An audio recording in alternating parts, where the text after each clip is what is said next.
Yo, NBA fans!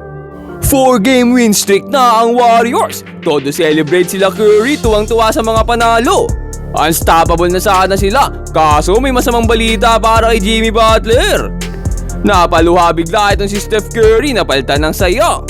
Pag-usapan natin yan, kaya wag na natin patagalin pa. Tara na, let's go!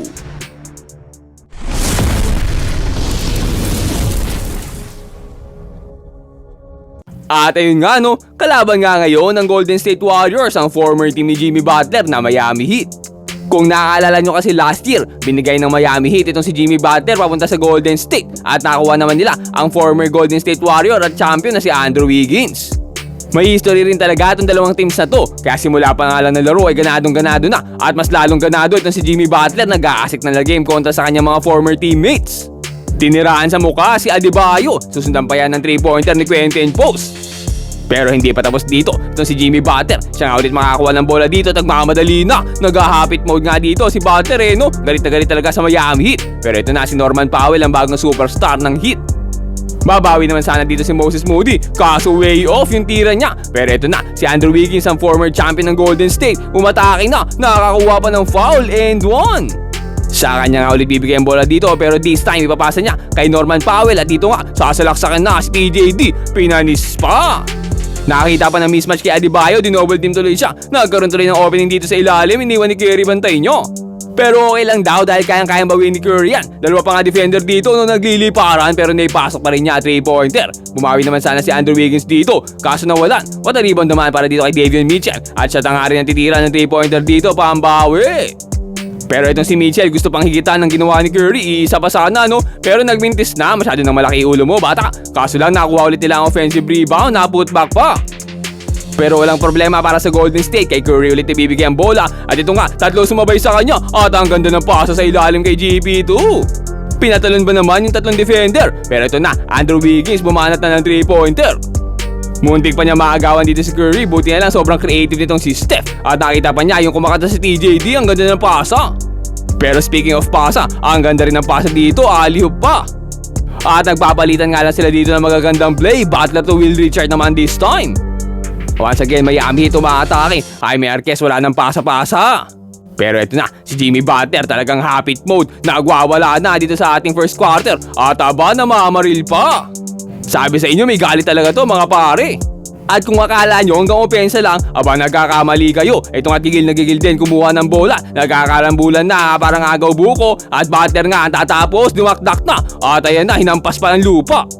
Another great defensive possession para dito sa Golden State. Butler na naman nga may kapit ng bola dito. Pero this time ibibigay niya muna sa kakampi niya. At Moses Moody naman ang tutira ng 3-pointer.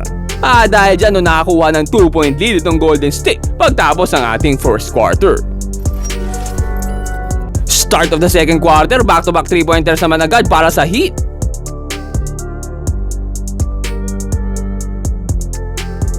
Pero Steph Curry dito, pinaglalaroan na ang mga defenders niya. Dinidribble-dribulan lang sabay kick out sa labas kay Quentin Post para sa 3-pointer.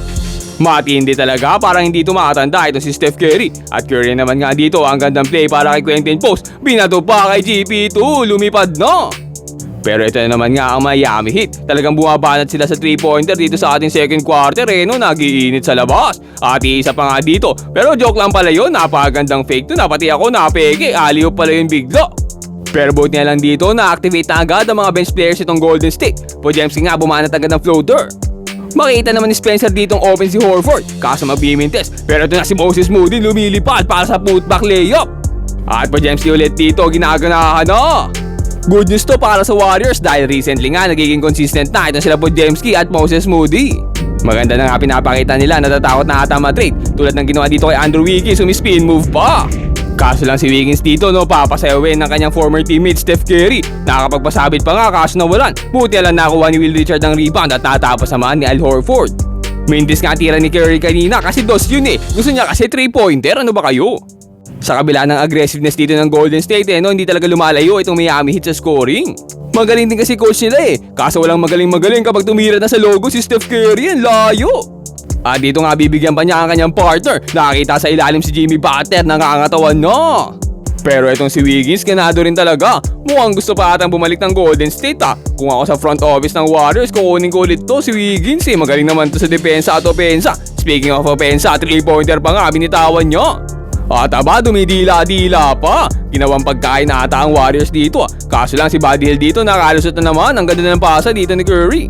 At sobrang solid talaga ng ball movement ng Warriors dito. Nakaisa pa ng 3-pointer dito si Quinton Post, walang bantay. Kung yung sa kabila walang bantay, dito naman sobrang higpit ng depensa ni Butler kaso naisahan pa rin siya. At last 5 seconds ng ating second quarter, Powell dito nagbababa ng bola, nakakuha pa ng last second buzzer beater reverse layup. At nabababa nga niya sa 4 kalamangan dito ng Golden State bago pumasok ang ating second half. Start of the second quarter nilulugi agad sa rebounding itong Golden State. Pero okay lang daw sabi ni Steph as long as nakakalusot siya sa mga defenders nila. Hindi siya mapigilan no? Pero hindi rin ito mapigilan, dire-diretso na sa ilalim.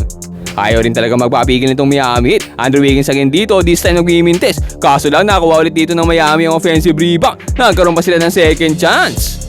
Kaya dito nanggigil na si Jimmy Butler Kaso napasama pa ata yung tapak niya, naku po. Biglang bumagsak si Jimmy Butler dito at namimilipit sa sakit. Tingnan nyo naman kasi yung bagsak niya. Yung tuhod niya parang bumigay napahiwalay ata. Aray ko po, kinailangan pa nga siyang bitbitin ng dalawang kakampi niya palabas ng court. Pero talagang malakas ang tama nito si Jimmy Butler na-injured na siya nang babaliw pa. Pero ayun nga kinailangan pa nga siyang alalayan palabas. Hindi nga siya makalakad mag-isa, hirap na hirap. Binibitbit siya ng mga teammates niya at si Kerry nga dito napaluha pa ata. Lalo ba naman siya nawalan ng katulong Pero ito na si Podziemski. Siya raw muna ang papalit kay Jimmy Butler. Tumira na ng 3-pointer at tumatrash talk pa sa bench ng Miami Heat.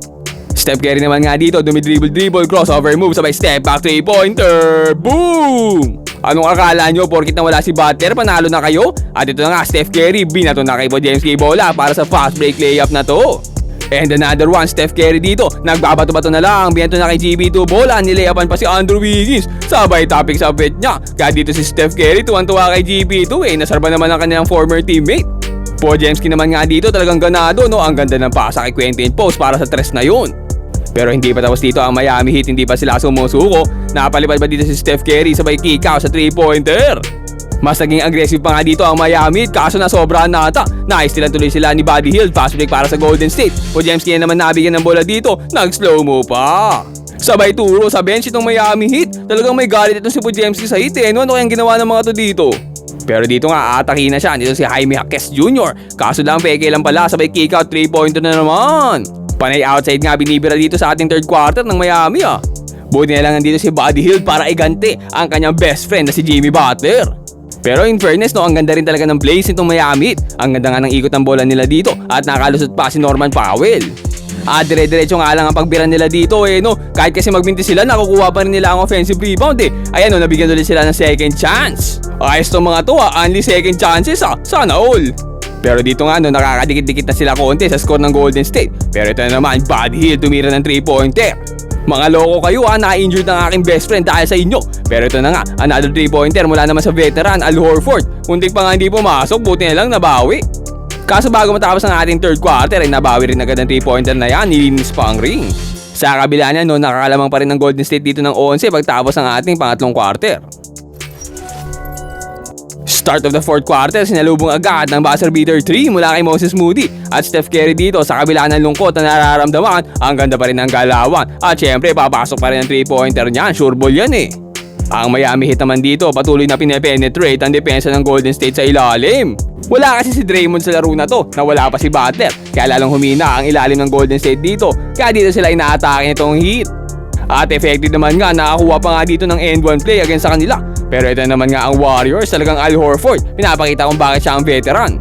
Buddy Hield naman dito, hindi pa tapos magigante para kay Butler. At aba, bumabaril-baril pa nga siya dito, kaya tuwan-tuwa si Steph Curry sa ginawa niya Podziemski naman dito, talagang may galit sa Miami. Hindi nga naman kasi siya madepensahan, kaya tinatrash talk niya At isa pa nga siya dito, talagang hindi siya kaya step back 3-pointer pa. Nasa ng bantay. At ito nga, another ISO play para sa kanya. Another step back 3. Aba, nagiinit na. Ayaw pa rin naman talaga sumuko dito ng Miami Heat. Talagang umiikot pa rin ang bola. Sinusubukan nga nilang balitin kalamangan dito ng Golden State. Kahit alam naman natin na dito medyo huli na lahat Kaya dito, tuluyan ng ibabao ni TJD ang Miami Heat at isesecure ang panalo para sa Golden State. At natapos nga ang laro sa score na 132-112 in favor of the Golden State Warriors. Walang Butler, walang Draymond pero 20-point lead. Ang lakas At ito na nga ang 4th game win streak ng Warriors, hindi sila matalo. Okay na sana at unstoppable sila. Kaso lang dumating na ang masamang balita mga pare ko At ito na nga, sabi ng doktor, ito si Jimmy Butler daw ay out na for the season. Lalo nang nawala ng katulong si Steph Curry. Nagkaroon daw kasi ito ng torn ACL, nako po. Ito pa naman yung pinakamahirap pagalingin na injury sa NBA Ang ganda pa naman na pinapakita ng laro kanina, nakakuha agad siya ng 17 points sa 3 quarter pa lang. Buti na lang nasalo ni Podziemski ang Warriors at nakapagbigay ng 24 points, 6 rebounds and 4 assists. Sa kabila niya sobrang bad news to para sa Golden State. Lalo pa silang nagkulang paano na yung playoff run nila niyan. Pero kayo, ano sa tingin nyo? Ano kaya magandang gawin ng Golden State dito para magkaroon pa sila ng tsansa para sa championship run? Comment down below and mag-subscribe ka na rin sa ating channel para lagi kang updated sa mga latest NBA happenings. Ayun lang for today. Peace out and God bless.